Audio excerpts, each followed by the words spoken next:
Hi friends, ఈ వీడియోలో మనం ఏం స్టిచ్ చేయబోతున్నామంటే స్టిచ్ నెంబర్ 12 వీట్ స్టిచ్ అనేది ఎలా స్టిచ్ చేయాలో చూద్దాము. నేను ఇక్కడ కూడా నార్మల్ కాటన్ థ్రెడ్ అనేది తీసుకున్నాను. నార్మల్ థ్రెడ్ స్టిచ్ చేసే నీడిల్ అనేది తీసుకున్నాను.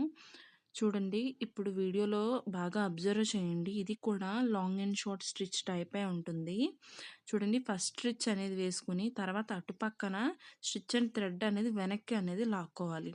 తర్వాత ఇటు అనేది వెనక్కి లాగి సెంటర్లో అనేది షార్ట్ స్టిచ్ అనేది వేయాలి. అక్కడ అనేది లాక్ అనేది పడిపోతుంది. చూడండి, ఫస్ట్ లాంగ్ షార్ట్ తీసుకుని తర్వాత అటుపక్కన అనేది స్టిచ్ చేసి సెంటర్లో అనేది షార్ట్ స్టిచ్ చేసి మళ్ళీ ఇటు పక్కన స్టిచ్ చేసి షార్ట్ స్టిచ్ అనేది వేయాలి. ఇలా ఈ స్టిచ్ని అనేది కంటిన్యూ చేసుకుంటే మనకి ఈజీగా అనేది వచ్చేస్తుంది. మీరు ఇక్కడ బాగా అబ్జర్వ్ చేయాల్సింది ఏంటంటే ఈ స్టిచ్ అనేది వెనక్కి అనేది లాగాలి. పక్కకు వెళ్ళాక వెనక్కి అనేది లాగి సెంటర్లో మాత్రమే షార్ట్ స్టిచ్ అనేది వేయాలి. ఈ స్టిచ్ అనేది మీకు అర్థమవుతుంది అనుకుంటున్నాను. మీకు అర్థం అవ్వకపోతే ఖచ్చితంగా కమెంట్ అనేది చేయండి.